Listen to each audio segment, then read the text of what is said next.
सवाल नहीं है। वो जो पिछली क्लास में जो 10 कल्प वाला जो था ना, मैंने पीडीएफ भेज दिया है। सो आप उसमें से देख लीजिएगा कि ये जो 10 कल्प है ना, इनमें से हम लोगों को सारे 10 कल्प मानने पड़ते हैं। बट महाविद्य क्षेत्र में बहुत सारे कल्प है जो नहीं माने जाते। They don't need to do all those things which we do. So that information was there in Bhagavati Sutra, so I just said. आज हम लोग एक बहुत ही इंटरेस्टिंग स्टोरी करेंगे, ठीक है? Let's start with that.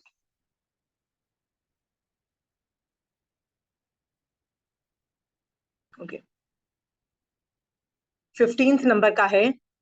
श्रद्धा श्रद्धा हो ऐसी सुदृढ़, मिले देव और मानव, किंचित डिगा न पावे, अरण्यक मुझे बनाना। ये ज्ञाता धर्म कथा की 8वें अध्ययन की स्टोरी है।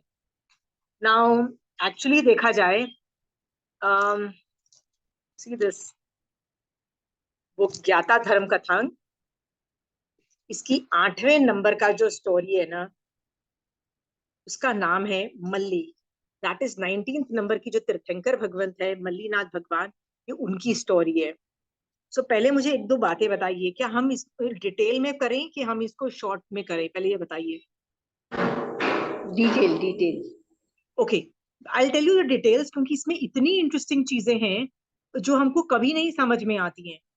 हमने क्या सुना हुआ है, हाँ वो 6 दोस्त थे, वो मिल गए वापस और सबको प्रतिबोध दे दिया, सूची भावना से सब अच्छा हो गया, परफेक्ट हो गया। Let's see the nuances in this में। आपको इससे ये पता लगता है कि आगम पढ़ने के क्या फायदे हैं। क्योंकि कब तक हम रीटोल्ड स्टोरीज, जो इतनी आगम के अंदर इतनी लंबी लंबी पेजेस में, मतलब सोचिए इतना बड़ा चैप्टर है, ये 8वां चैप्टर इतना बड़ा है, हम उसको कितने छोटे में, एक पेज में स्टोरी बना के बोल देते हैं। तो एसेंस तो आता ही नहीं है। तो आज अपन उसको डिटेल में कर रहे हैं, जिससे आपको पता लगेगा कि आप लोग क्या मिस कर रहे हो यदि आगम नहीं पढ़ रहे हो तो।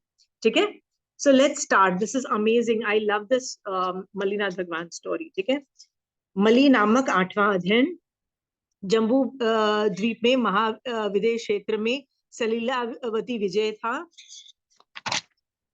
सो दिस इज महाविदेश क्षेत्र, याद रखिएगा, दिस इज नॉट, क्योंकि ये मल्लीनाथ भगवान के प्रीवियस बर्थ की बात हो रही है। तो ये महाविदेश क्षेत्र में सलीलावती विजय है। सलीलावती विजय किसके लिए फेमस है? Anybody knows? ये ज्योग्राफी जब हमने और किया था ना, तो ओ, क्या बोल रहे हैं, नीचे लोक में गई हुई है। यस, एक ये बड़ी फनी, जनरली ज्योग्राफी में हर चीज बहुत स्टेबलाइज्ड है और बहुत यूनिफॉर्म है, बट कुछ एनोमलीज है। एनोमलीज मतलब बट वियर्ड चीजें जो बड़ी अजीबोगरीब है, बट ये शाश्वत है। और उसमें क्या है, सलीलावती ऊंडी गई हुई है, instead of being straight like all the दूसरे विजय, ये ऐसे ऊंडी गई हुई है। It is like diagonally like that. वो इतनी नीचे जा रही है कि इट गोज इनटू अधोलोक also to a certain extent. So that is why Salilavati is famous for. So let's go back to the theory कि ये सलीलावती की स्टोरी है कि वहां पे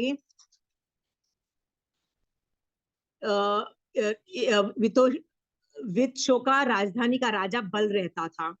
उसमें धरणी नाम की आदि 1000 रानियां थी। He had 1000 wives। नॉर्मल है। धारणी ने किसी समय सिंह का स्वप्न देखा।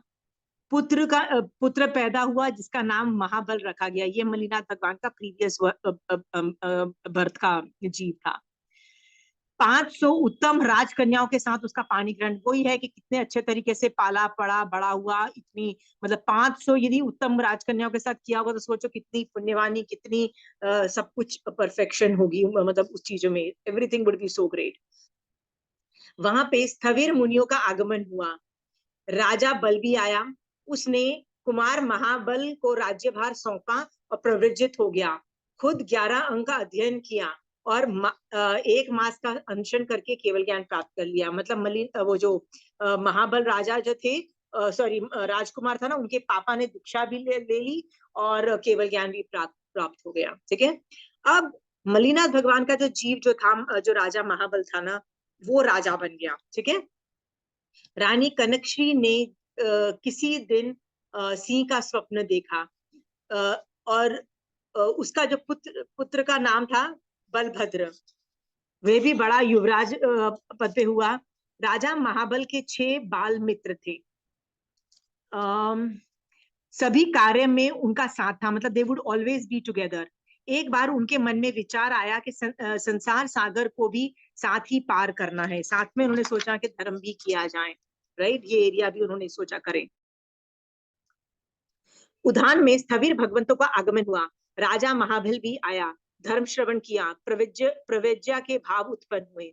अपने 6 बाल सखाओं से पूछ लूं, राजकुमार बलभद्र को राज्य का भार सौंप दूं, ये उसने सोचा। और अपने अपने ज्येष्ठ पुत्रों को अपने अपने राज्य का दायित्व सौंप दो। मतलब सब लोगों ने जब डिसाइड किया कि हाँ हम भी दीक्षा लेना चाहते हैं, तो उसने क्या बोला कि अपने अपने बड़े बच्चों को राज्य का भार सौंप दो और तुम रेडी हो जाओ, and we will take diksha together. फिर दीक्षा लेके उन सब ने 11 अंक का अध्ययन किया। What is the meaning of 11 अंक का अध्ययन? यहाँ पे मैं एक चीज बताना चाहती हूँ। मोस्ट ऑफ द टाइम तीर्थंकर का जो प्रीवियस भव, मतलब थर्ड लास्ट भव होता है, कि इसके अंदर उन्होंने जिस भव में वो तीर्थंकर नाम गोत्र बांधते हैं, मोस्ट ऑफ द तीर्थंकर भगवान ऋषभदेव भगवान को छोड़ के सब लोगों ने अपने थर्ड लास्ट भव के अंदर 11 अंग का अध्ययन किया। पर ऋषभदेव भगवान के जीव ने अपने थर्ड लास्ट भव के अंदर पूर्वों का ज्ञान भी किया था। याद रखना, देयर इज अ डिफरेंस। आप बोलोगे क्या फर्क हो जाता है? कि भैया ये पता लगता है कि एक तीर्थंकर होने वाला जीव जिस भव में उसने मैक्सिमम साधना की, मैक्सिमम, तीर्थंकर नाम गोत्र तो मैक्सिमम साधना वाला ही होता है ना, मैक्सिमम। सोचो, ऋषभदेव भगवान को छोड़ दो, सारे तीर्थंकर ने अपने जिस भव के अंदर तीर्थंकर नाम गोत्र बांधा, उस भव में 11 अंग के साथ ही उन्होंने बांध लिया। उनको पूर्वों की ज्ञान की ज्यादा जरूरत नहीं थी। इसका मतलब क्या है? मति शुद्ध का लेवल इतना हाई नहीं था। ओके, किसका लेवल हाई था? किसका लेवल हाई था? मिथ्यात्व हटा हुआ था, यानी मोहनीय कर्म का मैक्सिमम क्षयोपशम था। समझ में आ रहा है? सो हम मोहनीय कर्म पे वर्क कर रहे हैं, आप और मैं की क्या कोशिश होनी चाहिए कि हम मोहनीय कर्म को जितना हो सके ना अपने ऊपर से हटाएं। ये होनी चाहिए। क्षयोपशम किसका है? मोहनीय कर्म का चाहिए। पर ज्यादातर लोग कहाँ मेहनत करते हैं? जैनी लोग कहाँ मेहनत करते हैं पता है? ज्ञान में। आपने सुना है कभी ज्ञान पे मेहनत करने वाले लोग? कौन होते हैं जो ज्ञान पे मेहनत करते हैं? हाँ,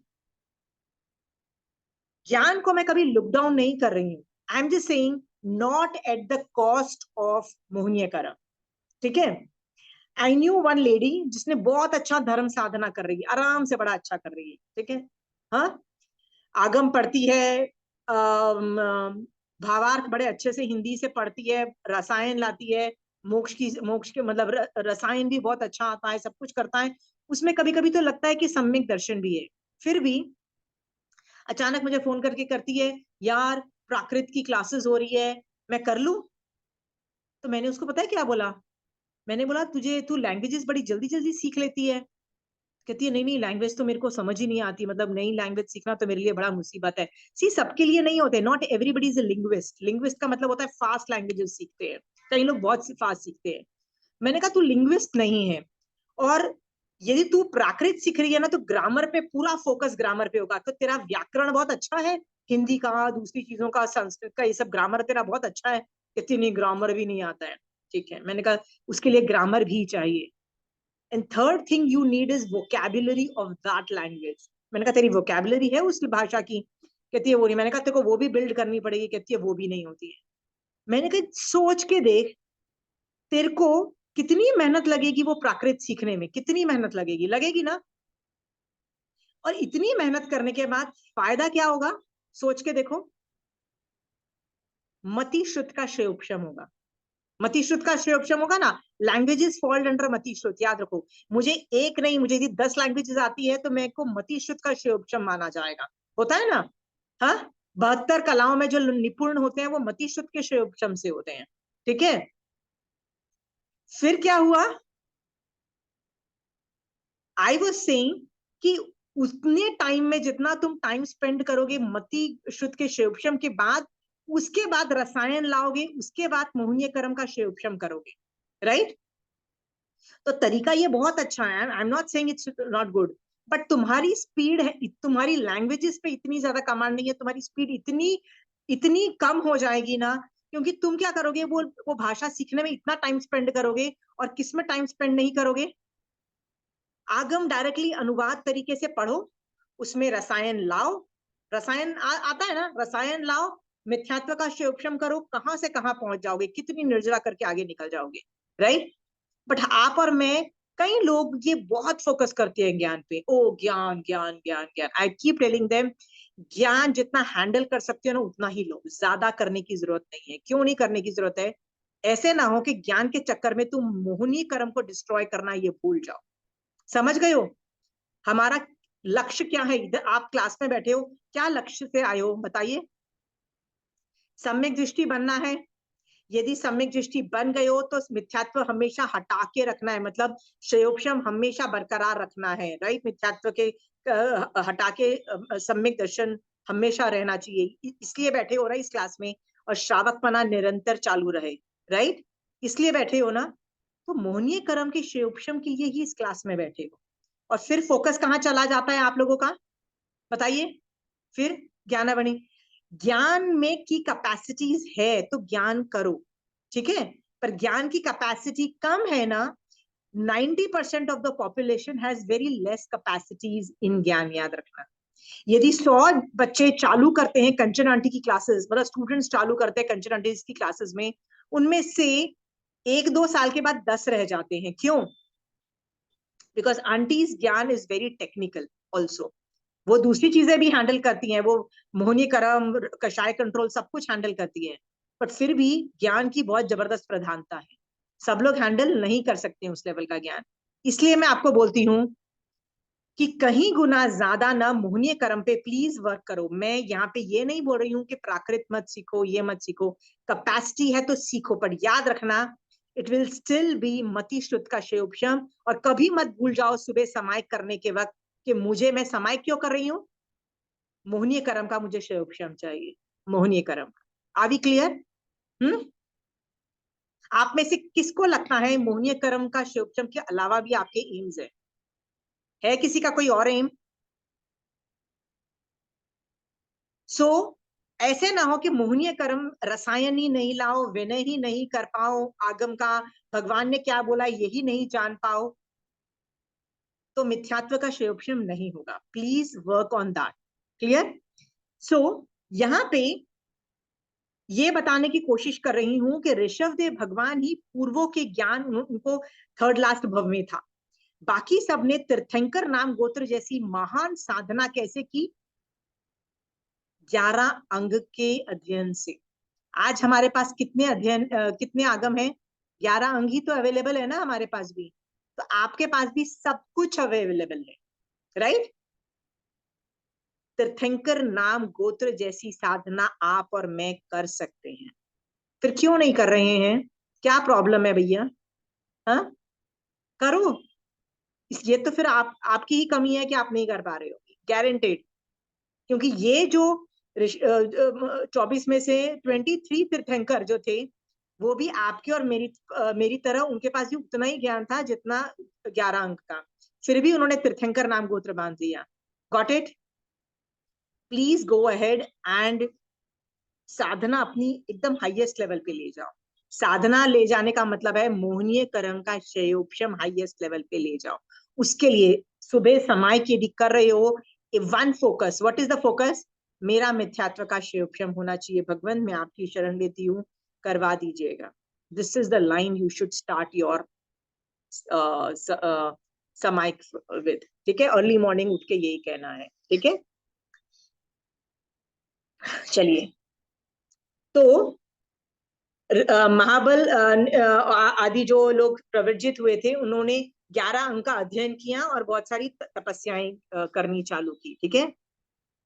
फिर उन लोगों ने आपस में एक बार डिसाइड किया कि हम एक ही प्रकार का तप कर्म करें तथा वैसा करते हुए ही विचरणशील रहें। यो सोचकर उन्होंने ये अभिप्राय आपस में स्वीकार कर दिया, मतलब वी विल डू व्हाटएवर, जो रिलीजन हम करेंगे हम इकट्ठे मिलके करेंगे, ठीक है। तब मल्ली कुमारी ने क्या किया, तपश्चर्या में छल प्रयोग के परिणाम स्वरूप अणगार महाबल ने स्त्री नाम गोत्र कर्म का उपार्जन किया, ठीक है। जब वे बेला करते तो वो महाबल तेला करता। इस प्रकार उत्तरोत्तर जब वे तेला करते तब वो 4 व्रत करते, और जब वो 4 व्रत करते तो वो 5 व्रत करते। इस तरह से वो ज्यादा करते। ये सब साथी अणगारों से छिपाकर करते, इसीलिए उसको माया बोला, और माया की वजह से उन्होंने स्त्री नाम गोत्र का उपार्जन किया। Now let me discuss this स्त्री नाम गोत्र के बारे में कुछ आपसे डिस्कस करनी है। सम्यक दृष्टि जीव को क्या,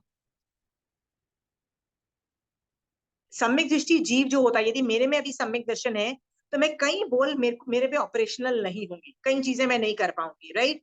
उनमें से एक है कि मैं स्त्री नाम गोत्र का बंध नहीं कर सकती, मतलब स्त्री वेद का बंध नहीं होगा। स्त्री नाम गोत्र मतलब आई विल बंध ही नहीं कर पाऊंगी। फिर भी इतनी हाई लेवल की साधना में भी मल्लीनाथ भगवान ने स्त्री नाम गोत्र बांधा। इसका मतलब जब बांधा होगा ना, उस वक्त वो सम्यक दर्शन से गिर के मिथ्यात्व में गिरी हो। Are we clear? चाहे वो थोड़ी देर के लिए गिरी हो, 2 मिनट 5 मिनट के लिए गिरी, पर गिरी, उस वक्त उन्होंने स्त्री नाम कर्म का बंध किया। ये मत सोचना कि सम्यक दर्शन अवस्था में स्त्री नाम कर्म का बंध नहीं हो सकता है। और ये जो स्त्री नाम कर्म का मतलब होता है, नाम, जो नाम कर्म की जो प्रकृति है ना, आई होप आप लोगों को सबको 8 कर्म तो याद है शोभा जी आपको 8 कर्म? तो 8 कर्म के अंदर जो जो आ, न, के अंतर्गत स्त्री का बंध किया, स्त्री बॉडी उनको मिलेगी, दैट्स ऑल का बंध किया, और वो निकाचित किया, ठीक है।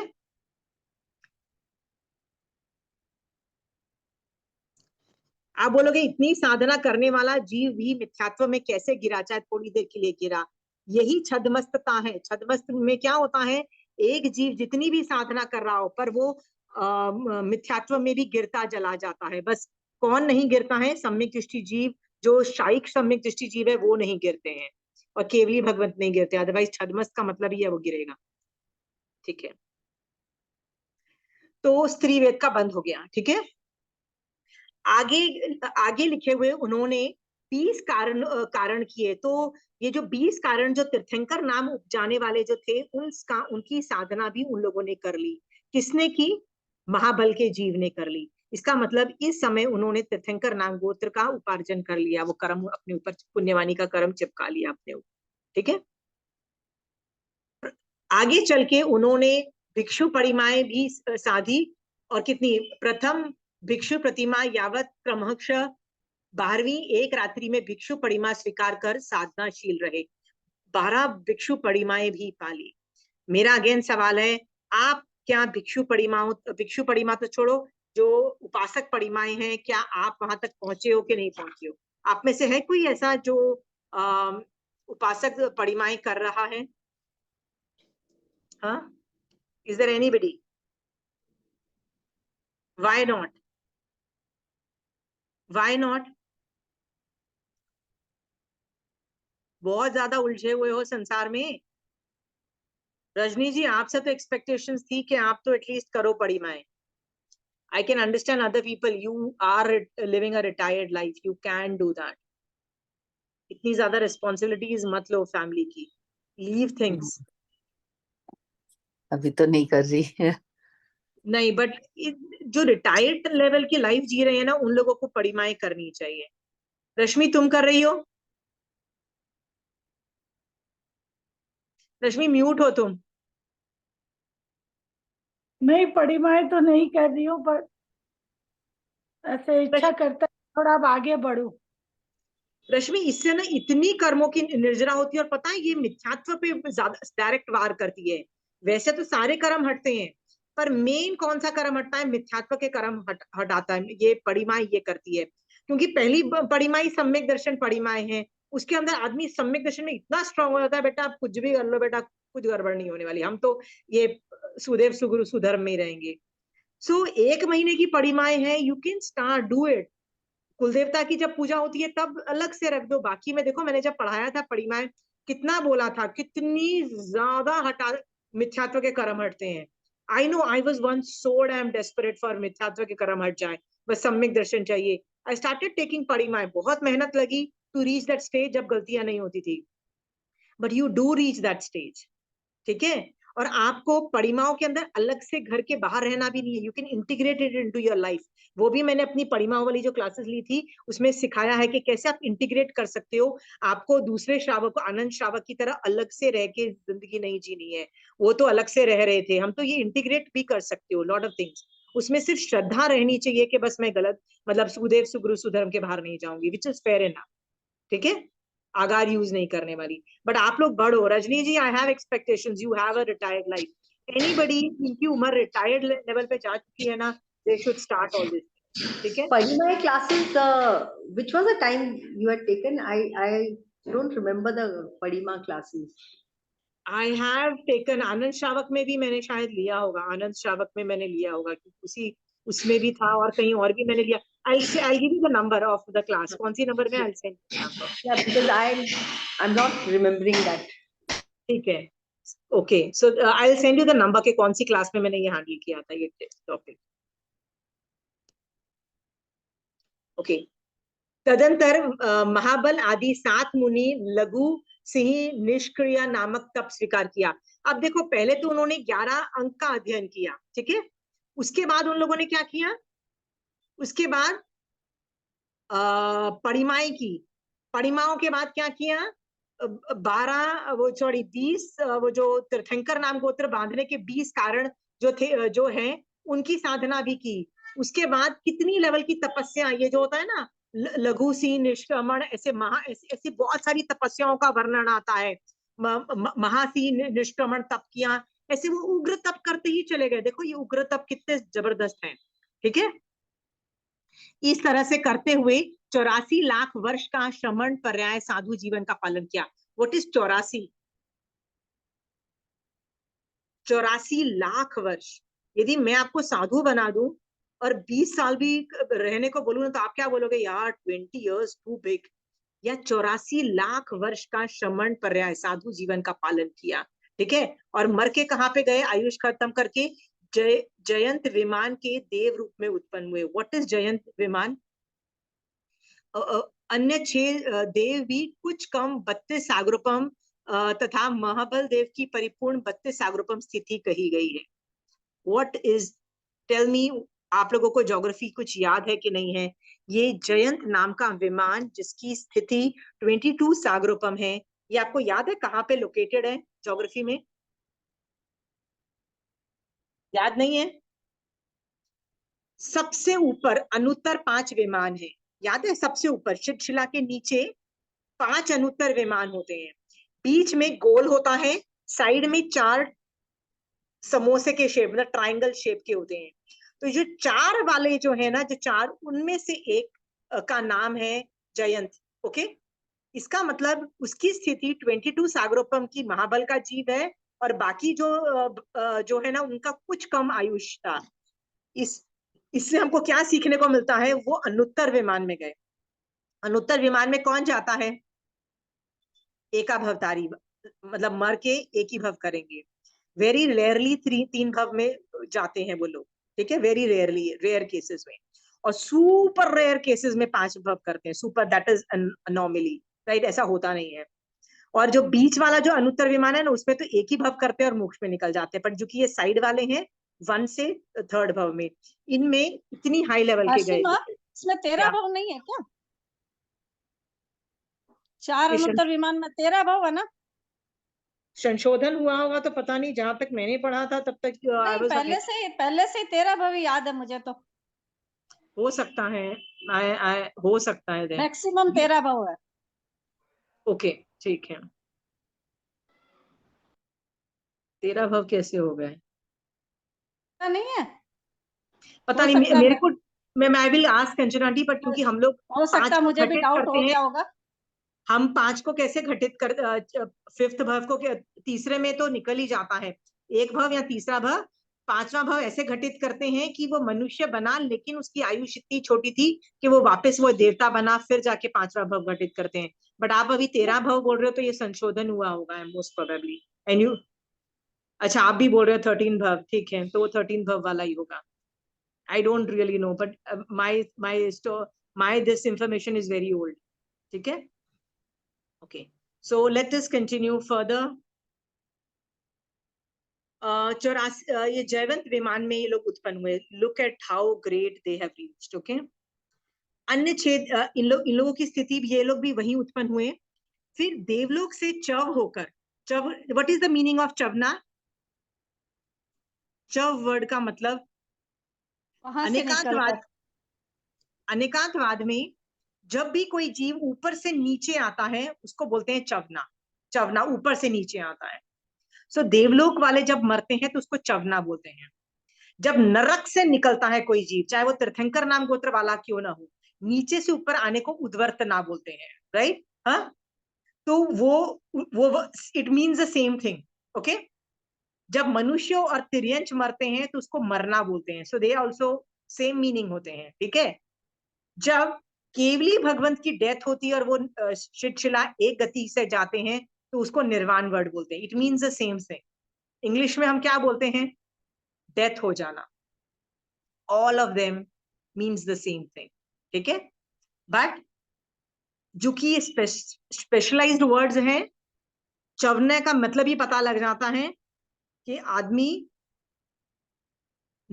देवलोक से नीचे उत्पन्न हुआ है। ठीक है, सो देवलोक से चव कर जम्बू द्वीप भरतवर्ष में, देखो ये पहले महाविदय था, ये भरतवर्ष में आया है।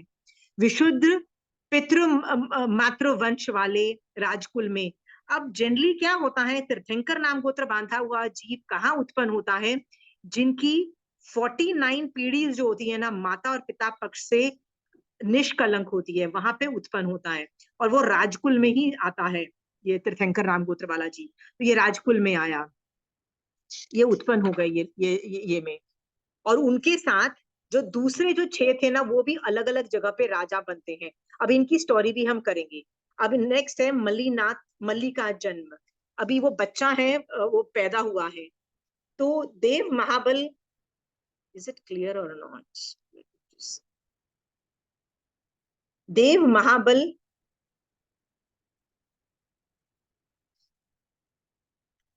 जो मति श्रुत अवधि रूप 3 ज्ञान से युक्त था, जब ग्रह उच्च स्थानों में स्थित था। फिर ये सब पूरा डिस्क्रिप्शन है कि गर्भ धारण के वक्त की सिचुएशन है। गर्भ धारण के वक्त मतलब दिशाएं भी सौम्य थी, मतलब अंधकार रहित और विशुद्ध थी, और हवा भी चल रही थी। ये एस्ट्रोलॉजिकल ये पोजीशनिंग थी, सब एस्ट्रोलॉजिकल पोजीशनिंग बताई है, कंट्री की पोजीशन बताई है, ये सब बहुत अच्छा बताया है। ठीक है, कुंभक राजा की प्रभावती नामक रानी की कोक्षी में वह गर्भ रूप में उत्पन्न हुआ। ठीक है, आप इसको पढ़ लीजिएगा। अब मैं गर्भ के बारे में आपको एक दो चीजें बताना चाहती हूँ। जैन धर्म में महावीर स्वामी भगवान ने वर्णन किया है कि हम मनुष्य और तिर्यंच कैसे गर्भ धारण करते हैं। मॉडर्न साइंस हमसे बहुत अलग तरीके से चलते हैं, मॉडर्न साइंसेस कुछ और बोलते हैं। बट ऑब्वियसली जो कि हम सम्यक दृष्टि हैं, हम जैन धर्म की बात मानते हैं। What is the theory behind Jain dharma? I will explain. Jain धर्म में भगवती सूत्र में एक जगह शतक एक उदेशक 7, शतक एक उदेशक 7 आप रेफर कर सकते हो।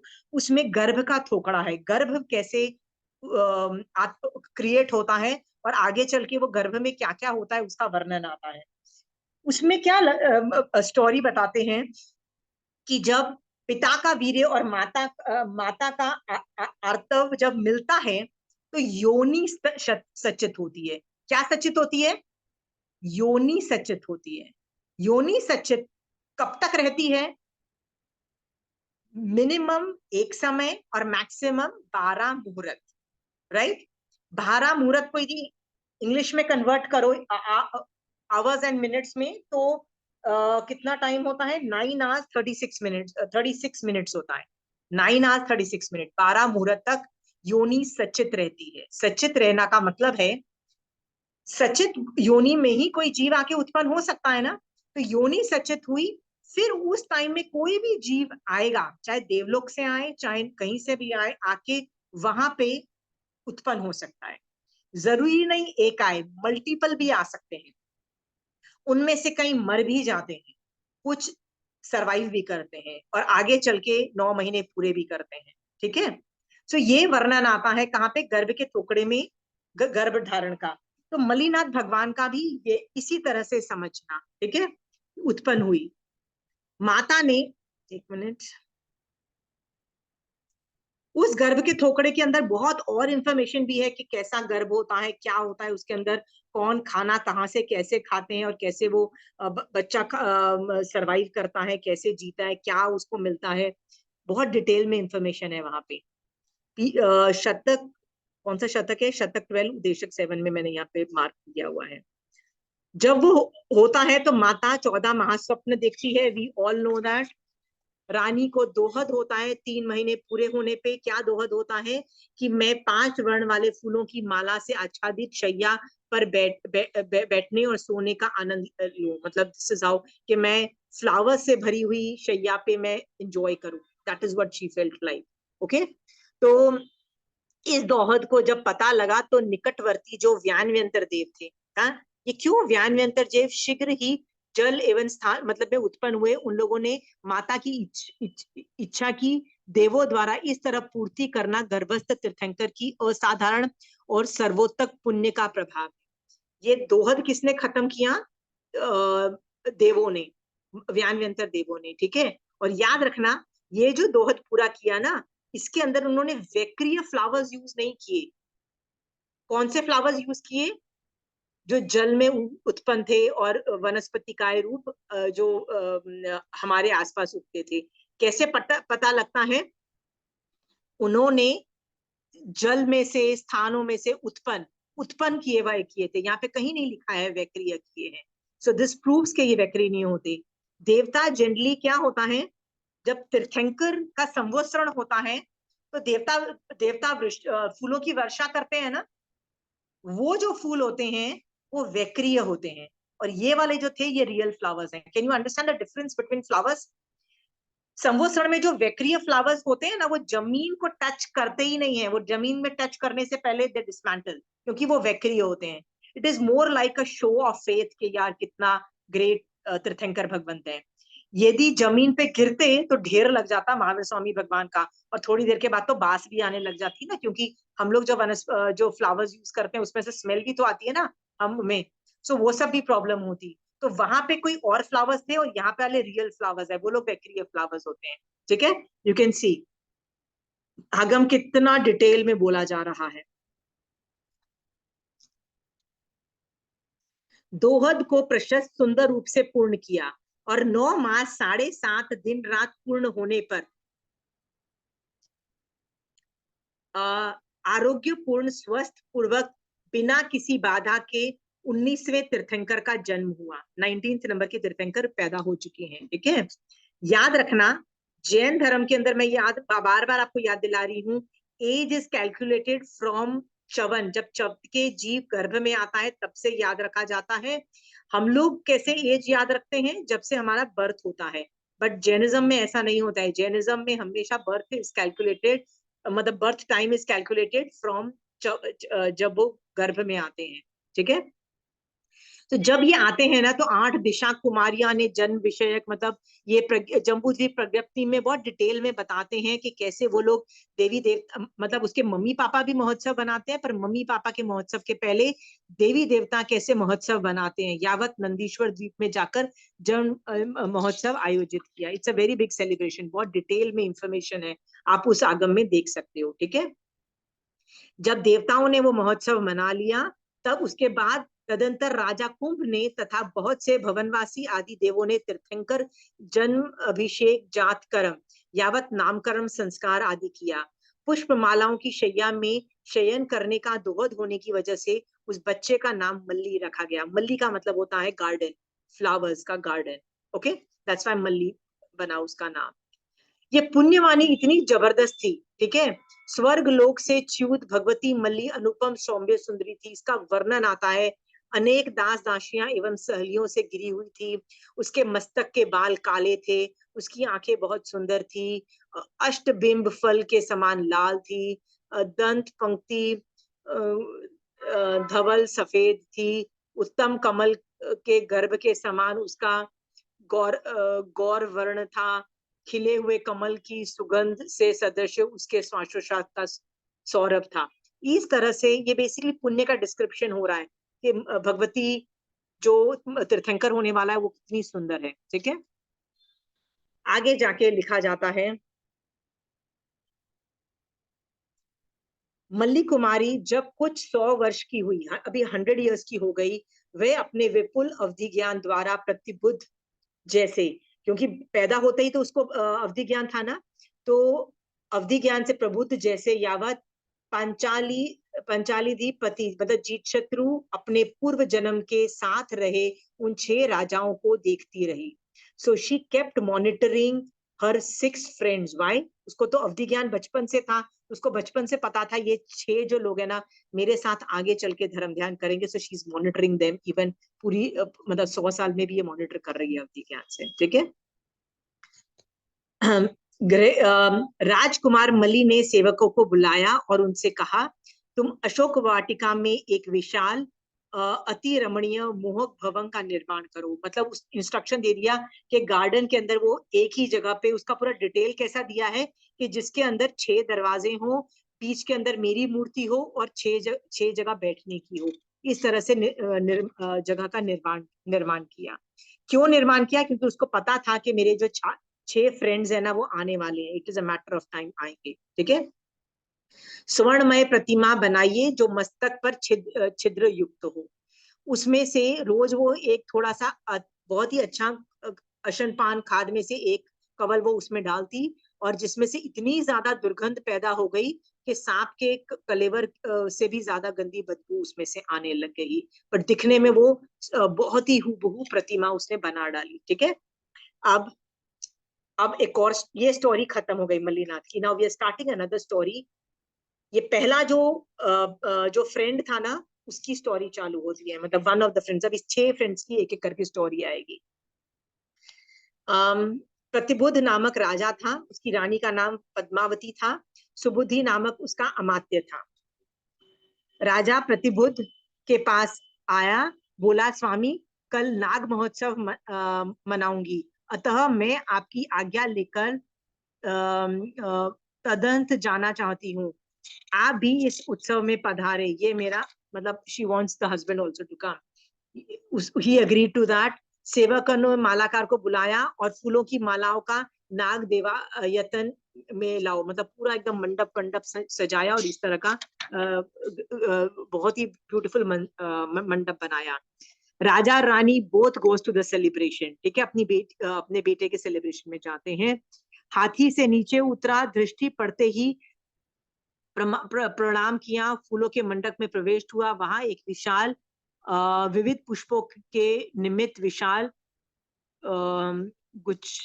गुच्छ को देखा, मतलब the decoration with all the flowers and everything को देखा। सो श्री दाम कांड का निरीक्षण करता रहा। उसने अमात्य सुबुद्धि से कहा, क्या तुमने ऐसा श्री दाम कांड कहीं देखा है जैसा रानी पद्मावती का यह है? सो जो हस्बैंड का भी कितना मान का उदय है, कैन यू सी? हाँ, और ये वही राजा है जो basically one of the 6 friends है। 6 फ्रेंड्स, याद है 6 फ्रेंड्स थे, उनमें से ये पहला फ्रेंड है। पर कैसा मान, अपनी बीवी के लिए जो बहुत अच्छा डेकोरेशन किया था उसको देख के क्या बोलते हैं, इससे अच्छा कोई एंजॉय कर सकता है? इतना बढ़िया चीज कोई देखा है? ये मान आया ना, सम्यक दृष्टि जीव को भी मान आता है, याद रखना। दिस गाय इज सम्यक दृष्टि, राइट? फिर भी इतना मान है।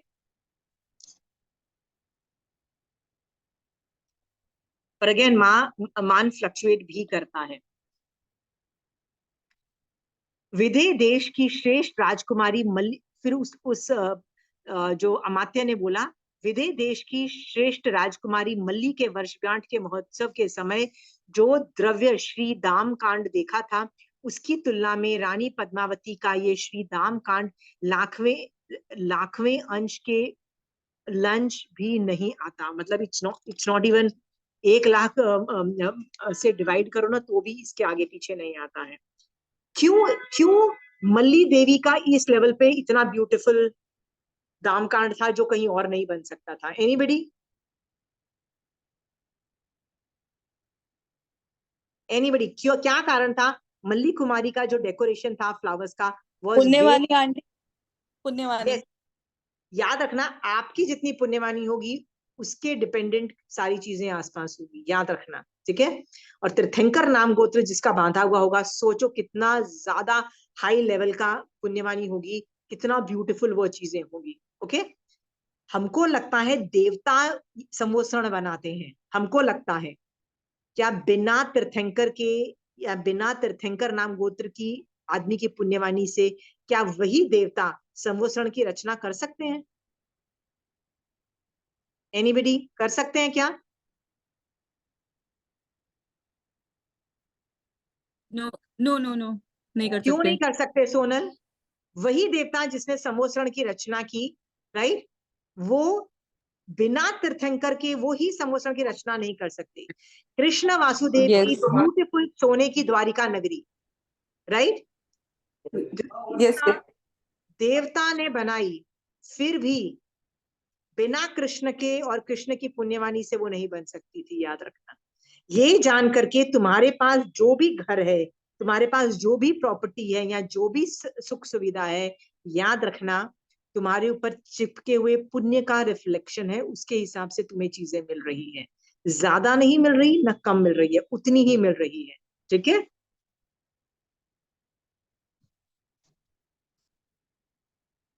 विदेह देश की कन्या मली बहुत ही रूपवती है, तो जब उसको पता लगा विदेह राज की कन्या मली बहुत ही रूपवती है, तो उसका इसके पहले फ्रेंड के दिमाग में क्या आया, तुम राजधानी मिथिला जाओ, हाँ, विदेह राज कन्या मल्ली को मेरे लिए भार्या के रूप में मांगो, चाहे उसे प्राप्त करने के लिए मेरा सारा राज्य भी क्यों ना लग जाए, ठीक है। सोचो, लोभ के साथ साथ वेद मोहनीय का भी उदय है, ठीक है। आप बोलोगे क्या सम्यक दृष्टि जीव है फिर भी ऐसे वेद मोहनीय कर्म का उदय क्यों हो रहा है? इसका क्या कारण है कि सम्यक दृष्टि जीव के भी वेद मोहनीय कर्म का उदय है? कर्म कर्म बंध है इसकी। वेद मोहनीय कर्म का उदय 9वें गुण स्थान तक रहता है, राइट, याद रखना 9वें गुण स्थान तक रहता है, हमने गुण स्थान किया हुआ है, राइट। सो ये लोग कौन है?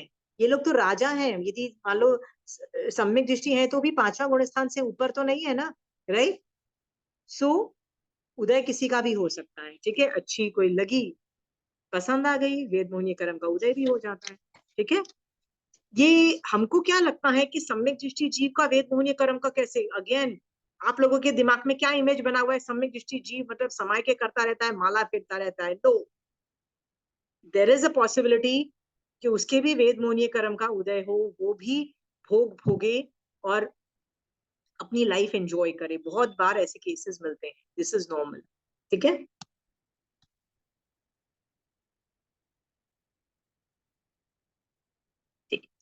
अब फर्स्ट स्टोरी तो खत्म हो गई, सेकेंड स्टोरी चालू हो गई, ठीक है। सेकेंड ये फ्रेंड की स्टोरी चालू होती है। अंग नामक जनपद था, चंपा नामक नगरी था, और वहां का राजा का नाम था चंद्राक्षय, ठीक है।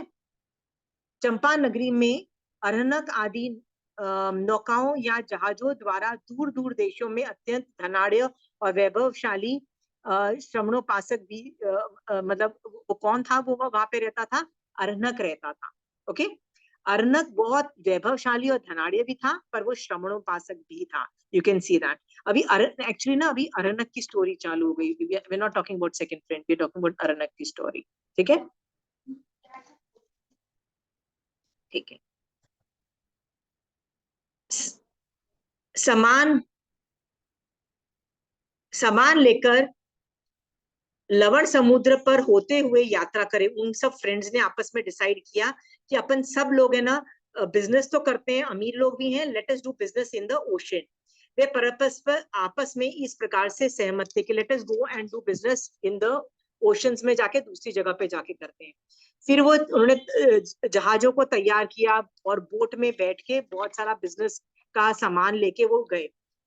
अरनक आदि समुद्र व्यापारियों के लवण समुद्र में सैकड़ों योजन आगे बढ़ जाने पर एकाएक अनेकानेक अपशुकन दृष्टिगोचर होने लगे। होते ना कुछ कुछ गंदी गंदी चीजें समझ में आने लगी। हम लोग, यदि मैं आपको बोलूं कि ये सब चीजें हो रही है, तो आप लोग मेरे को क्या बोलोगे? आशिमा, ये अपशुकन होते हैं या शुभ चिन्ह दिखते हैं, ये तो अंधविश्वास है, राइट, वहम है। हम लोग क्या एक दूसरे को बोलते हैं ना। आगम इनका वर्णन कर रहा है, मतलब all these things do tell, अपशुकन वाली चीजें होती हैं, ये सब चीजें होती हैं। हम लोग उनको ब्लाइंड अंधविश्वास में उठा के पटक देते हैं कि नहीं बेकार है। No, they have a logic in some levels. और ओके,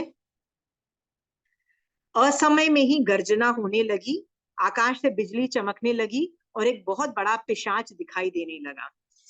देवी देवता कैन डू। अब ये description very bad description of पिशाच है। पिशाच का जो डिस्क्रिप्शन है ना, इज वेरी भयंकर, वेरी, मतलब उसको देखते ही आदमी डर जाए, वैसा उसका डिस्क्रिप्शन है।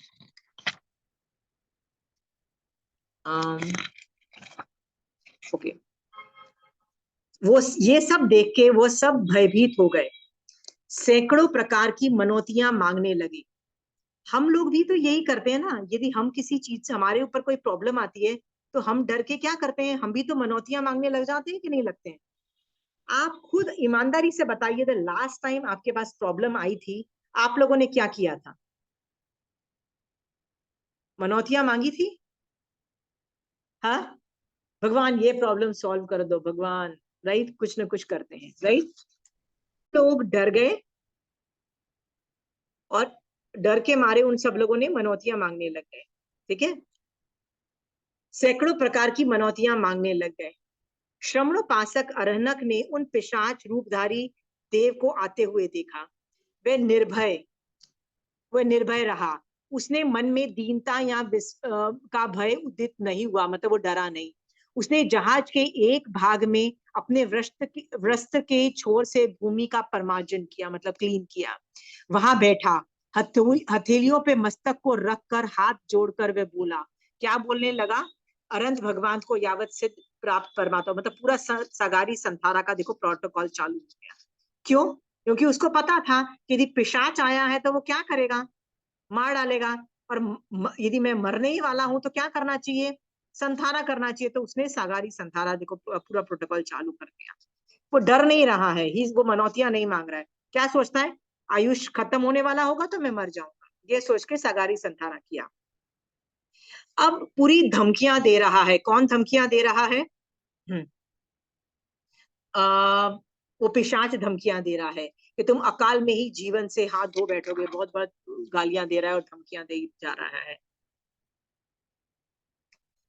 तो मैं तो अरनक क्या बोलता है? मैं अरनक नामक श्रमणोपासक हूँ। मुझे देव दानक आदि कोई भी निर्ग्रंथ प्रवचन से विचलित विपरीत परिणाम युक्त नहीं कर सकता। तुम्हारे मन में जैसा भी संकल्प हो तुम करो, मतलब if you want to kill me कहकर वह निर्भय रहा। वे निश्चल अचंचल रहा, चुप रहा, धर्म ध्यान में संलग्न रहा। दूसरी बार और तीसरी बार पहले की तरह चुनौती दी, किंतु अरनक शांति पूर्वक से धर्म ध्यान में लीन रहा। He did not get bothered. उसने जहाज को 2 उंगलियों द्वारा उठाया और उसे 7-8 मंजिल ऊपर ले गया। यावत अरनक को यूं कहा। अरनक धर्म ध्यान में लीन रहा। अरनक को कोई फर्क नहीं पड़ा। पिशाच रूप देव जहां अरनक को निर्ग्रंथ प्रवचन में धर्म आराधना में चलित नहीं कर सका। ठीक है, चलित मतलब गिरा नहीं सका। उसने जहाज को धीरे धीरे पानी में के ऊपर रखा, पिशाच रूप का प्रतिसंहरण किया उसे वापस अपने आप में समेटा। पहले उसने वो पूरा वैक्रिय अपने पूरे अपने समेटा। याद रखना, इतना भयंकर पिशाच कोई दिखने वाला कोई देवता नहीं, देवता ऑल आर ब्यूटीफुल लुकिंग। सो इसने ये भयंकर रूप बनाया, ये वैक्रिय रूप था, याद रखना उसको। अभी ही has come back to his a different वैक्रिय वाला शरीर, ना सुंदर लुकिंग शरीर। और क्या बोला, अरनक तुम धन्य हो, अपने जीवन को सफल कर लिया।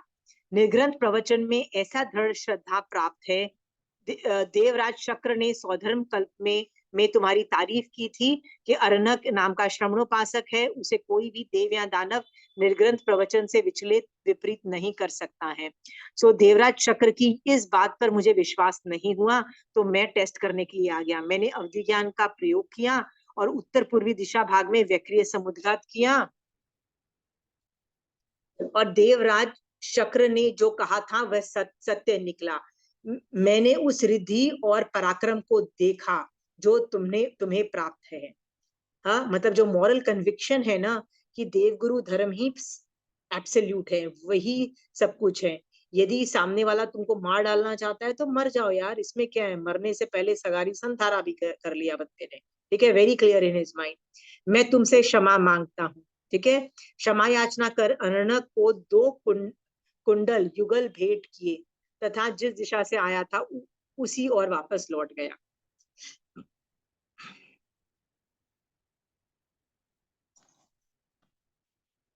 देवता जब भी बहुत देवी देवता आते हैं ना, हम लोग देवी देवता के नाम पे बड़े इंप्रेस हो जाते हैं, राइट। यदि मैं आपको बोलूं अरे आई आई आई टॉक टू देवी देवता, तो आप तो बड़े इंप्रेस हो जाओगे ना मुझसे, राइट। हाँ, I generally do not, right. So ये जो देवी देवताओं का मोस्ट ऑफ द वर्णन आता है ना, मोस्ट ऑफ देम तो परीक्षा लेने के लिए आ रहे हैं। परीक्षा लेने वाले कौन होते हैं? कोई भी देवी देवता होते हैं जिनमें चंचलता होती है, वो ये सब कर लेते हैं, तो ये देवता ने भी यही चंचलता की। सो हम लोग हमेशा हर देवता को ग्रेट बोलना ये भी कोई जरूरी नहीं है। जैसे मनुष्यों में कुछ देवता ग्रेट हैं, कुछ देवता ऐसे ही कौतूहलवश आ जाते हैं। ये भी कौतूहलवश किया, पर करने के बाद इसको रियलाइज हो गया कि अरनक श्रावक सुपर ग्रेट आदमी है, और उसने उसको पहले तो सॉरी बोला, और फिर 2 इयररिंग्स का सेट उसने उसको गिफ्ट में दिया।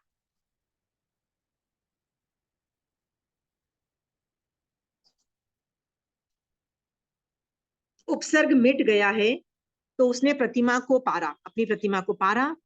वे मिथिला नगरी की ओर चले।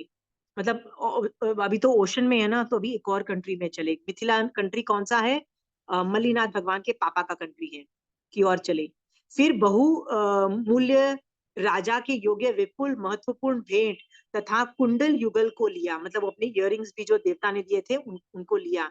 एक कुंडल युगल राजा को भेंट किया उसने, एक कुंडल मल्लीनाथ भगवान के पापा को दे दिया। राजकुमारी मल्ली को बुलाया और बुलाकर उसे कुंडल पहना दिए और वापस भेज दिया, राइट। दिस इटसेल्फ शोज कि उसने अपनी बीवी को भी पहना सकता था ना। राजा, वहां मिथिला का जो राजा था ना, वो ये जो कुंडल है वो अपनी बीवी को भी पहना सकता था, क्यों अपनी बेटी को पहनाया? एनीबडी? क्यों अपनी बेटी को बुलाया, उसको पहनाया, इज अ क्वेश्चन। बीवी को भी दे सकता था ना, वाई मल्ली कुमारी को? हाँ, पुण्यशाली जीव गेट्स ऑल ग्रेट थिंग। ठीक है, जो डिजर्व करता है ना उसी को चीजें मिलती हैं, याद रखना।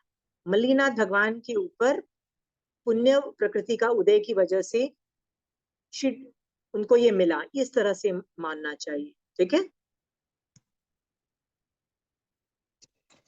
That's why first deserve and then desire. Otherwise हम लोग क्या करते हैं, पहले हम लोग डिजायर करते हैं, यार मेरे को ये भी मिल जाना चाहिए, अमीर भी बन जाऊं, घर भी बन जाना चाहिए, कार भी होनी चाहिए, हम ये सब सोचते हैं ना। जैन धर्म बोलता है फर्स्ट डिजर्व, पुण्य प्रकृति होगी सब कुछ मिलेगी, if you deserve it you will get it. ठीक है, तो राजा ने उसका शुल्क माफ कर दिया और राजा ने भी बहुत सारे गिफ्ट उनको वापस दे दिए, राइट। अब ये लोग अरनक श्रावक आगे बढ़े, चंपा नामक बंदरगाह पर गए। ये स्टोरी किसकी थी? अरनक श्रावक की थी। कि अर्नक जैसा स्ट्रॉन्ग सम्यक दृष्टि है, क्या आपके और मैं इतने सम्यक दृष्टि हैं क्या? आप में से कितने लोगों को लगता है कि यदि आप समायिक में हो, मैं आपको बाहर नहीं बोल रही हूँ, यदि आप समायिक में हो तो आप पे उपसर्ग आए तो आप स्ट्रॉन्ग रहोगे? आई एम नॉट सेइंग जब आप बाहर हो, समायिक के अंदर की बात कर रही हूँ। कितने लोग स्ट्रॉन्ग रहोगे कि नहीं कुछ भी हो जाए, I will die but I am not going to bend rules on save सुदेव सुगुरु सुधर्म? ये 3 लोगों के लिए मैं के रूल्स, मतलब ये ग्रेट हैं, ग्रेट हमेशा थे और हमेशा रहेंगे। कितने लोगों को लगता है वो स्ट्रेंथ है? एक में भी नहीं है। आप में है शोभा जी? क्या पूछा था अभी, क्या बताया था? मेरा कोई फोन आ गया था, मैंने सुना नहीं था। इससे पहले क्या बात हुआ था? मैंने ये पूछा कि ये अर्नक जिस तरह से दृढ़ रहा ना कि एक देवता, मतलब देवता ने उपसर्ग किए, फिर भी वो दृढ़ रहा ना कि मैं मतलब केवली परोपित धर्म को मैं गलत नहीं बोलूंगा, सुदेव सुगुरु सुधर्म पे स्ट्रॉन्ग रहा। और मर जाना उसने मतलब सगारी संथारा तक कर लिया, ठीक है यार मर गया तो मर गया, big deal about it, but मैं मनौतियां नहीं मांगूंगा, मैं गिड़गिड़ाऊंगा नहीं कि माफ कर दो, और महावीर स्वामी भगवान या तीर्थंकर भगवान को बेकार नहीं बोलूंगा। इस तरह से वो जैन धर्म पे स्ट्रॉन्ग रहा। मेरा सवाल ये था आप लोगों पे, जैसे अरनक स्ट्रॉन्ग रहा, आप में से कितने लोग यदि समायक में हो, मैं बाहर की बात नहीं कर रही हूँ, यदि आप कुछ और कर रहे हो तो मैं उसकी बात नहीं कर रही हूँ, उसमें स्ट्रॉन्ग रहना बहुत डिफिकल्ट है, I understand the position, okay, but समायक में आप में अरनक श्रावक जैसी योग्यता होनी चाहिए, होनी चाहिए। वाई? उसके 2 कारण मैं बताती हूँ। समायिक 100% मोक्ष मार्ग है, याद रखना। आपकी साधना और जिनकल्पी की साधना सेम लेवल पे जा सकती है, याद रखना। क्यों जा सकती है? आप बोलोगे जिनकल्पी तो व्रज ऋषभ नाराज सनन है, नहीं, बॉडी से नहीं बात कर रही, माइंड से। माइंड को तो mind can be as strong as जिनकल्पी, राइट?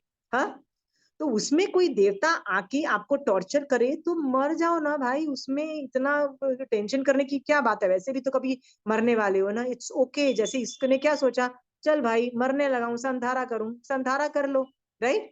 पर मनौतियां मांग के जी जाऊं और किसी भी तरह से बाय हुक और क्रुक, चाहे धर्म को गाली देनी पड़े, बट इस विपत्ति से निकल जाऊं, ऐसे भाव मत लाना।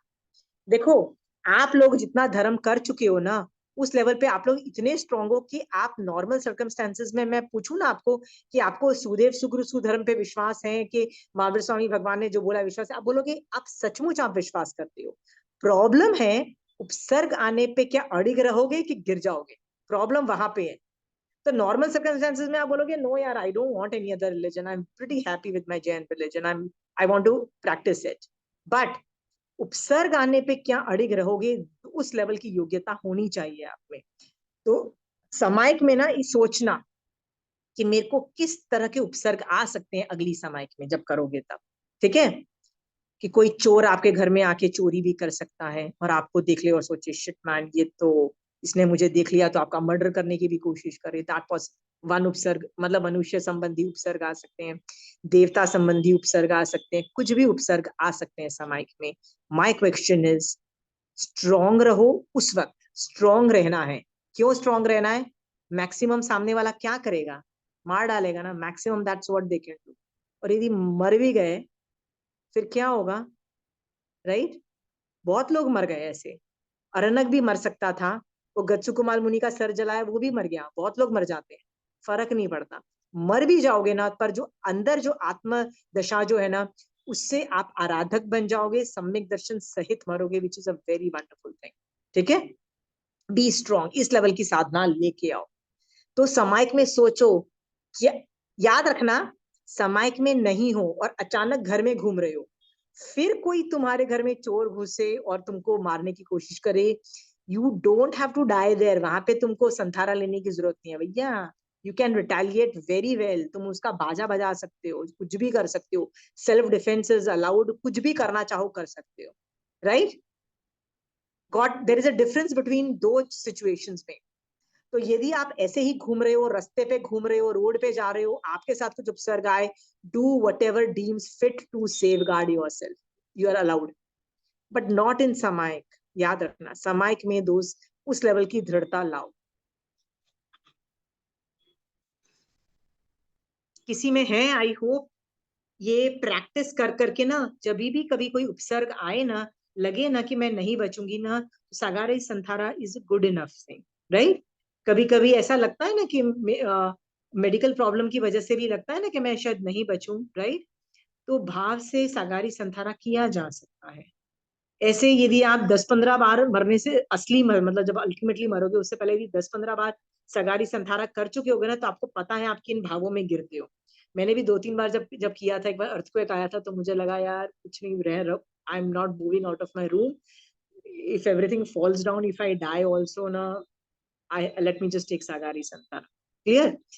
यू विल रियलाइज कि आप किन किन चीजों पे गिरते हो, राइट। It is more like a practice for the real संथारा।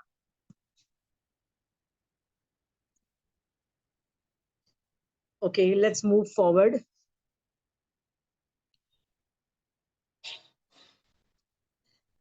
दिव तो राजा ने ओके, चंपा नामक बंदर, अच्छा ये नेक्स्ट जगह पे आए। दिव्य कुंडल युगल लेकर अंग देश के राजा, मतलब जो सेकंड फ्रेंड है, उसको उपहार में दिया, सेकंड किंग को।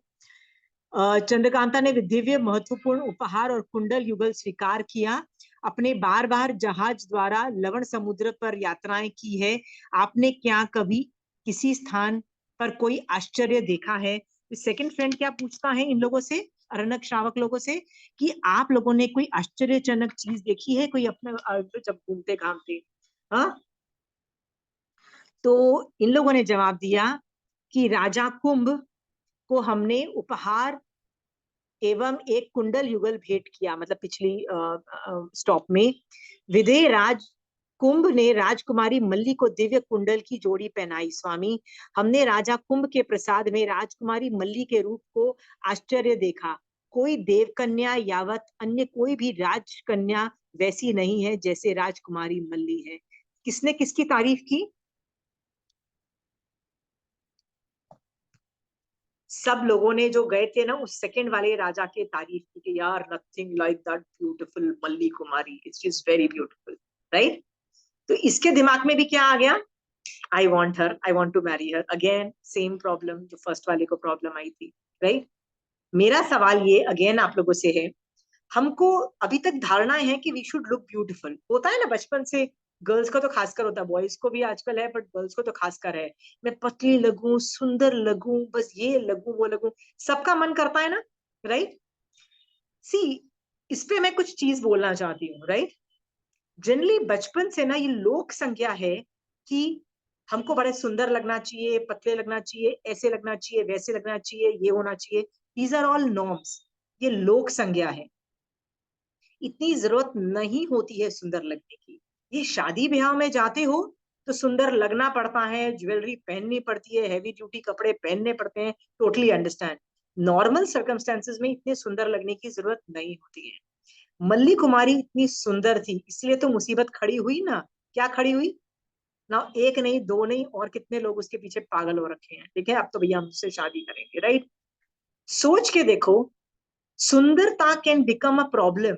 हमको क्या लगता है, अरे यार मैं सुंदर हूं, एनीथिंग कैन बिकम। सो मांगो मत, मांगोगे मैं सुंदर हूं, 10 प्रॉब्लम कैन ऑल्सो स्टैंड। जैसे हो ना, you are good enough. Whatever you are is because of your own karma, नाम कर्म या दूसरे कर्मों की वजह से। Whatever you are, that's what you look like. Don't ask for being more beautiful, right. Sometime beautiful can become a मुसीबत also, that's what I am trying to say. So ये ओवर एम्फोसिस ऑन बॉडी में सुंदर, body में ऐसा, body में ऐसा, please get it out of your system. It's a waste, nothing else but a waste. Healthy रहो। Healthy का मतलब क्या होता है? तंदुरुस्त रहो, रोग नहीं होना चाहिए। बट सुंदर, इसके पीछे पागलपंथी जो हम कर रहे हैं ना, that should decrease, definitely decrease. Okay. और एक और भी चीज सीखने को मिलती है, जो मैं अपने पॉकेट से बोल रही हूँ, जो टेक्निकल नहीं है, बट फिर भी मैं बोल रही हूँ, ठीक है। जब मैं छोटी थी ना, तो मुझे ऐसे ही लगता था कि हमारे अंदर अच्छी क्वालिटीज कैसे डेवलप हो जाए, अच्छी क्वालिटीज। तो मुझे लगता था कि इफ हम लोग स्पोर्ट्समैन, जो स्पोर्ट्स जो ज्यादा खेलता है ना, उसमें एक चीज होती है जिसको बोलते हैं स्पोर्ट्समैन स्पिरिट, राइट? तो मुझे लगता था कि यदि बच्चों में ना स्पोर्ट्समैन स्पिरिट जगा दी जाए ना, so they will be a nice human being. क्यों नाइस ह्यूमन बीइंग होंगे? Because then they know how to survive, कि यार कभी हार भी होती है तो कभी जीत भी होती है। हर बार जीतना ये भी तो मुसीबत है ना आज का, वरना पीपल आर डेस्परेट, भैया हर बार जीतना ही है, हर बार पैसे ही कमाने, हर बार अमीर बनना है। नहीं, उसको हारना भी आता है स्पोर्ट्समैन को। So they are level, they think अच्छा ठीक है यार, हो गया तो हो गया, अगली बार कर लेंगे। मेहनत से वो लोग डरते नहीं है। They have a disciplined life, they work hard for it, right? They don't dream without hard work, first they work hard and then they dream, right? All sportsman are like that. तो मुझे हमेशा लगता था कि बच्चों को ना best तरीका है स्पोर्ट्स में डालो, स्पोर्ट्समैन स्पिरिट डेवलप करा दो, and you have done a good job. मतलब you can raise a good child that way, मुझे ऐसा लगता था। पर उसके बाद मुझे लगा कि no, that is also not good enough. वो तो उसके बाद कुछ और करना चाहिए, राइट? क्या करना चाहिए? So now I really think कि बच्चों को ना थोड़ी फौजी ट्रेनिंग भी देनी चाहिए, फौजी की थिंकिंग मेंटालिटी में। ये नहीं कह रही हूँ फौज में डाल दो, आई am not telling you, but एक तरीके से क्षत्रिय कैसे सोचते हैं, क्षत्रिय का सोचने का तरीका इज वे एडवांस।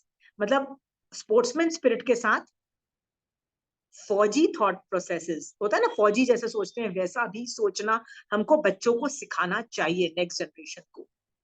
ये this is my personal views. You Mahavir Swami भगवान बोले ना बोले, आई एम नॉट सेइंग, ये मैं पर्सनल अपने पॉकेट से निकाल के बोल रही हूँ, ठीक है? बिकॉज संसार में जीना कोई आसान काम नहीं है। युगलिक के लिए आसान है, युगलिक for them it is easy, but for non युगलिक पीपल जैसे हम जैसे लोग, भैया it is not easy. World is really a bad place and you have to lot of time, almost like war like situation में तुमको survive करना पड़ता है। ऑब्वियसली आपको वो लगेगा नहीं नहीं वॉर कहाँ है, वॉर तो दो कंट्रीज के बीच में होती है। भैया दो कंट्रीज नहीं, दो जनों के बीच में भी वॉर जब होता है ना, कई बार आसपास के जो लोग होते हैं बड़े गंदे लोग होते हैं ना, कई लोगों की सिचुएशन और सर्कमस्टेंसेस ऐसे होते हैं कि बहुत गंदे लोग मिलते हैं, you have to survive there, right? So world is not a good place for everybody, world can be very difficult. So मुझे हमेशा लगता है कि फौजी चीजें सिखाओ अपने बच्चों को, ठीक है? तो बच्चा will know how to survive, दोनों चीजें, स्पोर्ट्समैन स्पिरिट और फौजी bit of training, thinking like that, ठीक है? क्योंकि आई थिंक लाइक अ फौजी to a very big extent. I use to always believe फौजी कैसे सरवाइव करता है इन एनिमी टेरिटरी में। आपको एक चीज बताती हूँ, उसको बोलते हैं स्टे ऑफ द ग्रिड। इसका मतलब होता है लोगों की नजरों में ही मत आओ, पहचाने ही मत जाओ, डोंट बिकम फेमस। जनरली हमारा मेन लक्ष्य क्या होता है, आपका और मेरा? किसी तरह भैया हम फेमस हो जाएं, है कि नहीं है? बताइए, आपका भी लक्ष्य था at some point in time कि भैया हम फेमस हो जाएं? हाँ, सबका मन करता है हम, लोग हमको जाने कि हम कितने अमीर हैं, कितना ग्रेट हैं, कितने सुंदर दिखते हैं, कितने नौकर चाकर हैं, कितनी वंडरफुल लाइफ जीते हैं। सबका मन करता है कि सब लोग हमारी तारीफ करें, ओके? लोक संज्ञा सब में है, लोक संज्ञा है। हाँ, जैन धर्म बोलता है लोक संज्ञा को छोड़ो, राइट? उसमें पड़े रहोगे ना, इतना टाइम वेस्ट करेगा, सुंदर कपड़े पहनने पड़ेंगे, अच्छा खाना बनाना पड़ेगा, लोगों को खाने पे बुलाना पड़ेगा, लोगों के घर खाना खाने जाना पड़ेगा, मार्केटिंग करनी पड़ेगी कभी कि मैं तो कितनी ग्रेट हूँ। और मार्केटिंग में कभी कभी सत्यता नहीं रही तो झूठ भी बोल के मार्केटिंग करनी पड़ेगी, अरे मैं तो बहुत ग्रेट हूँ। बहुत टाइम वेस्ट है, it's sheer time waste and कर्म बंद का कारण, right? The best is learn to stay off the grid. Stay off the grid मतलब don't become famous. फेमस नहीं हो तो क्या होगा? कोई तुमको तुम्हारे बारे में बुरा नहीं बोलेगा, कोई अपनी तुमको फ्री में आके एडवाइस नहीं देगा कि कैसे धर्म करना होता है। क्यों? आराम से तुम घर में बैठ के धर्म कर सकते हो। फेमस हो गए तो लोग आके तुमको एडवाइस देंगे कि तुम कितना बेकार धर्म करते हो, तुमको कुछ आता नहीं है, हमको ज्यादा आता है।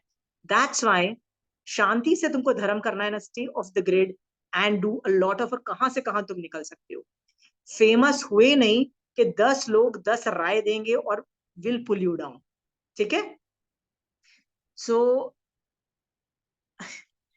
टेंशन आंटी बोलती है जब तुम ये बोलती हो ना तो मैं बार बार बोलती हूँ कि जिन शासन की प्रभावना करनी की कैपेसिटी है तो फेमस होने में कोई प्रॉब्लम नहीं है।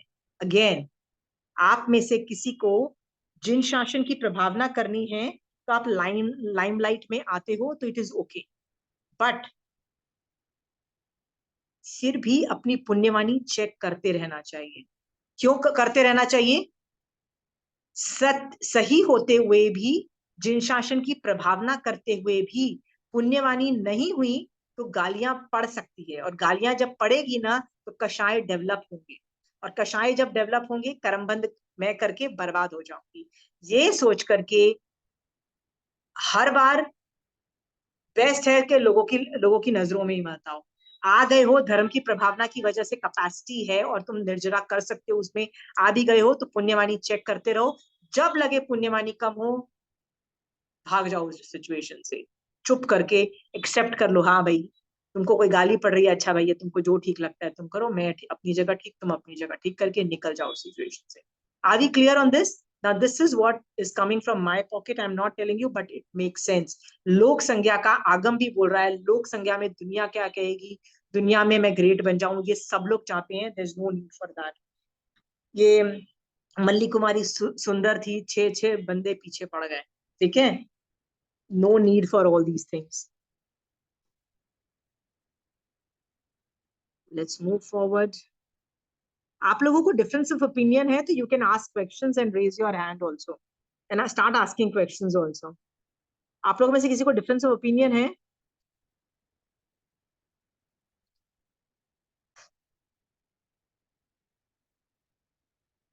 Okay, let's continue.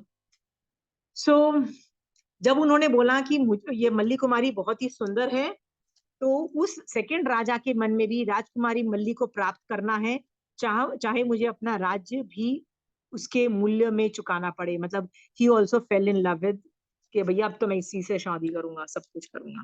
Second friend is also there. अब ये थर्ड फ्रेंड की स्टोरी चालू हो गई है। कुंडल नामक जनपद था और वहां का राजा रुक्मी था। धारणी उसकी धारणी रानी की कोख से सुबाहु नामक पुत्री थी। अभी सुबाहु कुमारी के चतुर्मासिक स्नान महोत्सव होता है ना, जब नहलाते धुलाते और बहुत सुंदर करके रखते हैं, तो ये कौन सा, रुक्मी राजा की एक बेटी बहुत सुंदर थी और उसका स्नान महोत्सव होने वाला था। तो उसने, तुम राजमार्ग से सटे हुए चौक में फूलों का मंडप तैयार करो, वहां पे हम लोग पूरा सेलिब्रेशन करेंगे वहां पे, ठीक है?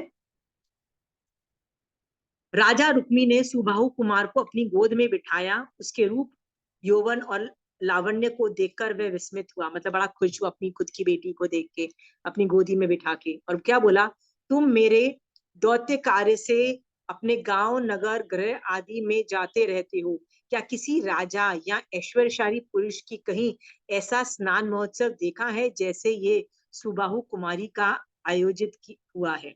Again he is full of मान, और क्या बोल रहा है, क्या ऐसी सुंदर आयोजन सेलिब्रेशन किसी का है? हाँ, मान तो देखो, हर आदमी अपने आप को ग्रेट समझ रहा है। आप भी कोई सेलिब्रेशन करते हो, आपके दिमाग में भी आता है कि मैं जितना सेलिब्रेशन कर रही हूँ उससे अच्छा तो कुछ नहीं है? राजकुमारी मल्ली का स्नान महोत्सव देखा, उसके समक्ष सुबाहु कुमारी का ये स्नान महोत्सव 1/100वें अंश में भी नहीं है। ऐसा उस सेकंड वाले राजा को भी जब पता लगा, सो उसके मन में भी यही विचार हुआ कि मैं दूत भेजता हूँ और उसको अपना मल्ली कुमारी से विवाह करने की कोशिश करता हूँ। ये थर्ड फ्रेंड की भी स्टोरी खत्म हो गई। फोर्थ फ्रेंड की स्टोरी थी। काशी नामक जनपद था, शंख नामक राजा था। कन्या मल्ली के दिव्य कुंडलों की जोड़ टूट गई, मतलब वो जो कान के कुंडल थे ना वो टूट गए। वो राजा ने स्वर्णकार को बुलाया और संधि को जोड़, मतलब जो टूटी हुई जो कान के इयररिंग्स थे उसको ठीक करवाने के लिए बोला। कुंडल युगल की संधि को घटित नहीं कर सके, उसे जोड़ नहीं पाए।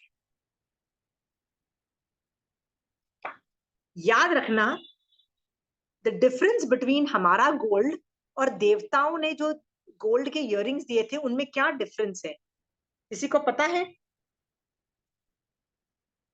वो विकुर्वित थे क्या?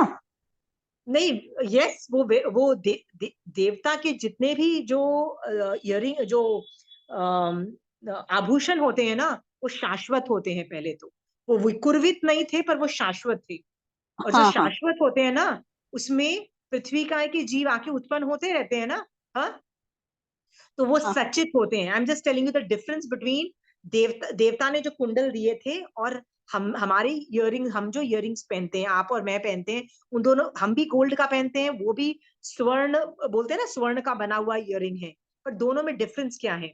देवता का सच्चित होता है। क्यों सच्चित होता है? वो शाश्वत होते हैं, हमारे शाश्वत नहीं होते हैं। देवताओं के जो होते हैं उसके अंदर जीव आके उत्पन्न होते हैं। क्या पता मैं भी कितनी बार पृथ्वी का रूप में उस इयररिंग्स में, उन शाश्वत देवताओं के आभूषणों में, वस्त्र में कभी ना कभी उत्पन्न हुई होगी। ठीक है, बट जो आजकल के जो गोल्ड और इयररिंग्स होते हैं वो अचित होते हैं। क्यों अचित होते हैं? गोल्ड जब हमने माइंड से निकाला तब तक वो सचित था, पर जैसे ही निकाला, उसको हमने प्रोसेस किया ना, वो अचित हो जाता है गोल्ड। ठीक है, तो उसकी वजह से ये शाश्वत भी नहीं होता है और ये अचित हो जाता है।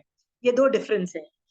तीसरा डिफरेंस है, शाश्वत होने से देवताओं की इयररिंग्स में से या ज्वेलरी में से लाइट रेडिएट होती है, हमारे इयररिंग्स में से लाइट रेडिएट नहीं होती है। क्या होती है? यदि लाइट पड़ती है तो वो बाउंस करती है, याद रखना। इसलिए अंधेरे में हमारे जो इयररिंग्स हैं वो ग्लो नहीं करेंगी, पर देवताओं की जो ज्वेलरी होती है ना वो ग्लो करती है, मतलब अपने आप रेडिएट करती है। This is the difference. एक और डिफरेंस है, देवताओं के जो ये जो इयररिंग्स जो शाश्वत होने से इनको जोड़ा नहीं जा सकता, जोड़ा या तोड़ा नहीं जा सकता। ठीक है, इसीलिए मल्ली कुमारी के जो इयररिंग टूट गए, वो स्वर्णकार उसको वापस जोड़ नहीं पाया।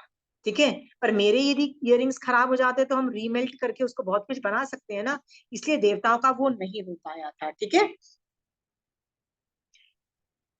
ये जो चीजें होती है ना, जो देवता किसी को देते हैं, कभी गिफ्ट देते हैं, मतलब देवलोक का ये देते हैं, जब वो आदमी की पुण्य, मनुष्य की पुण्यवानी खत्म हो जाती है ना, वो जो भी ऑर्नामेंट या वो जो चीज होती है ना, वो देवता वापस ले जाते हैं या वो वापस अपने देवलोक में चली जाती है, क्योंकि वो शाश्वत है।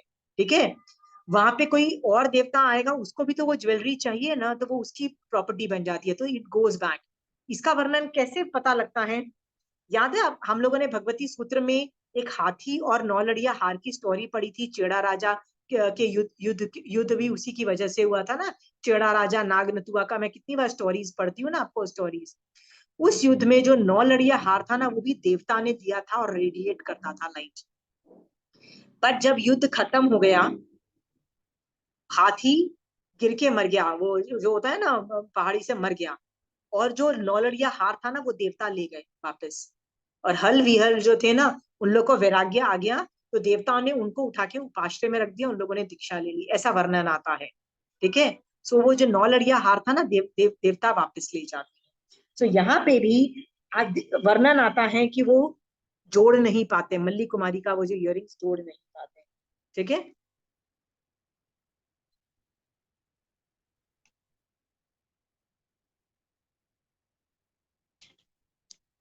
ओके। तो वो ऑर्नामेंट जो ज्वेलर बना रहा था वो बोलता है,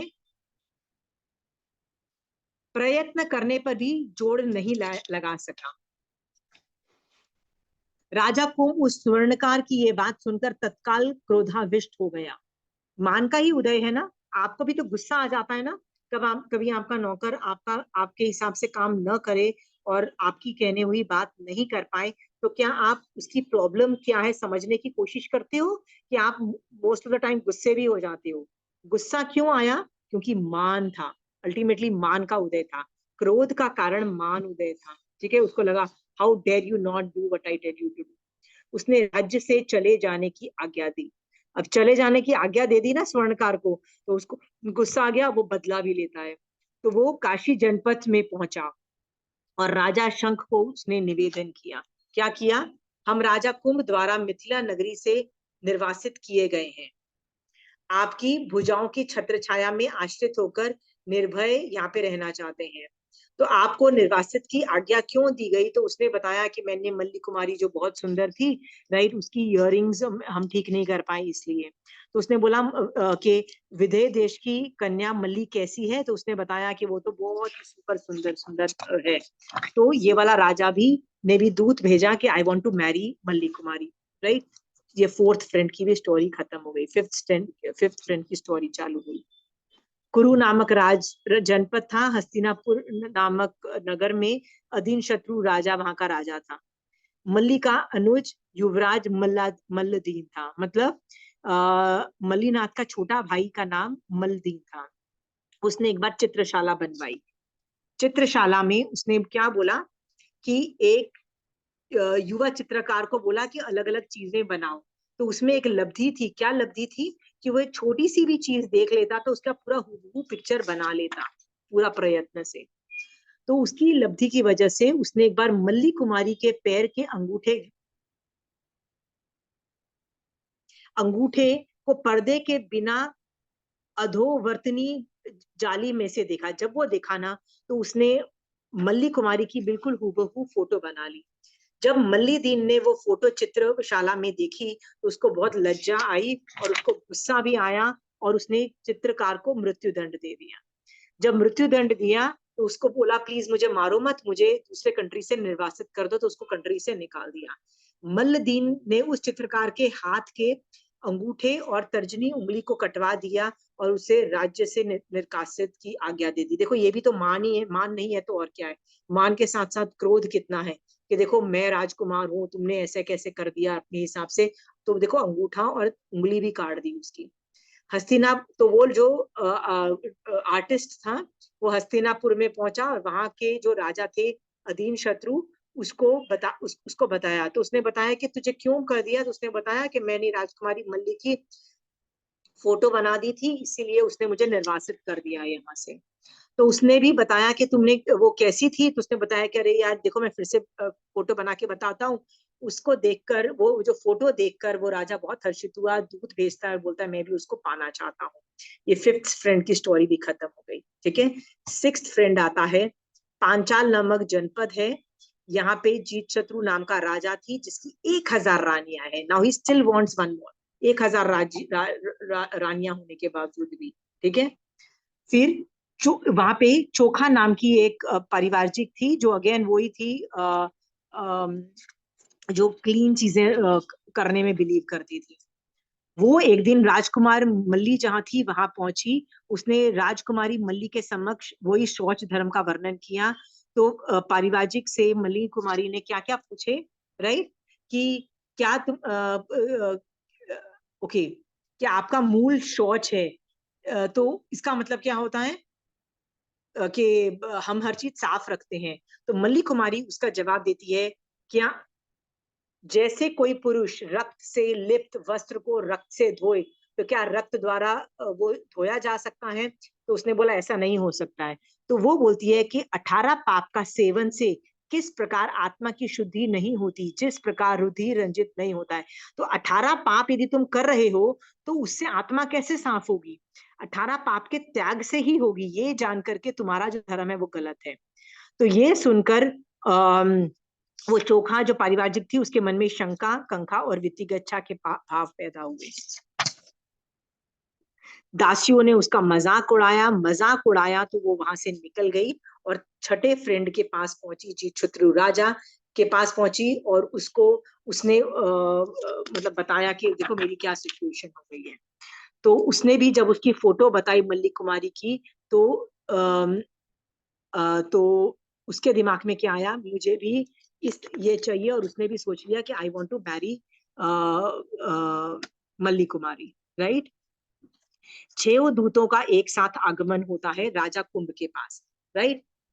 तो राजा सोच लेता है मैं अपनी राजकुमारी नहीं दूंगा और युद्ध करने चला जाता है। जब युद्ध करता है तो 6 राजा उसको परास्त कर देते हैं, हरा देते हैं, राइट।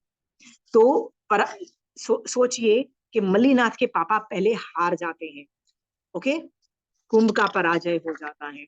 तो जब वो वापस वेग पूर्वक मिथिला नगरी की ओर लौट जाता है और बड़ा दुखी होता है, तब मल्ली कुमारी उनको आके पापा को क्या बोलती है, चिंता मत करो, आई हैव अ सोल्यूशन। 6 राजाओं को ना प्लीज बुलाओ और जो मैंने ये घर बनाए हैं ना सबको अलग अलग घर में कर दो, ठीक है। पुत्री में प्रयत्न करके उन 6 राजा को एक साथ इकट्ठा किया। करने के क्या किया, प्रातः काल होने पर यावत जाली में से मल्ली कुमार की प्रतिमा देखी, ठीक है। रूप लावण्य से मूर्छित हो गए सारे के सारे 6 के 6 राजा।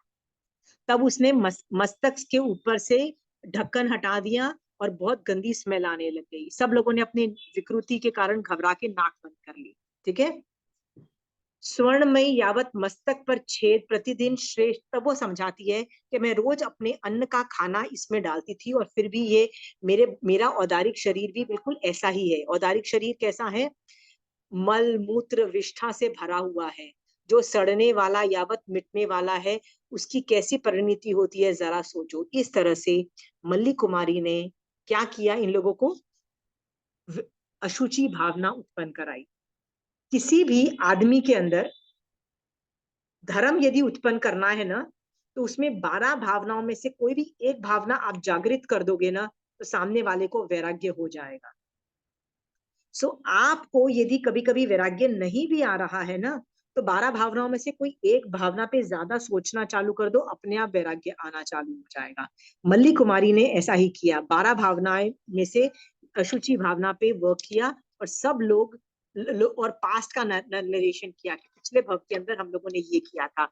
जब सब लोगों को पिछले भवों का याद आया, तब क्या हुआ? सब लोग उनके पैरों में पड़ गए और उन्होंने उनसे माफी मांगी और क्या बोला कि इस भव में क्या करना है। ठीक है। सो सब लोगों को उसने बोला कि मैं भी अभी दीक्षा लेना चाहती हूँ, तुम एक काम करो, अपने अपने घरों में जाओ और अपने अपने बच्चों को राजगद्दी सौंपो और 1 साल के बाद अपन दीक्षा लेते हैं। And then she started the वर्षीदान। वर्षीदान चालू करने पे शकेंद्र के आसमान चलायमान हुआ। उसने शक्र ने अपने आसन से अवधि ज्ञान से देखा तो उसको समझ में आ गया दीक्षा का टाइम होने वाला है, तो ये उनका जीताचार है।